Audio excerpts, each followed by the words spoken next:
It's me again. Whoop whoop. Anyway, I thought I should maybe. Hey, fuck you, dude. Fuck you. That's my cousin there. He can fuck himself. Anyway, uh, so show you something here.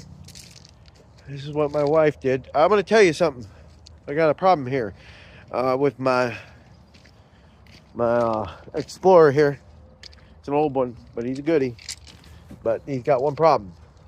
The water comes down when it rains. It goes down in the firewall there in the front, and causes water coming in on the computer, and the computer gets fucking Dumbo, and the car don't start until I dry everything out. It takes me about an hour and a half.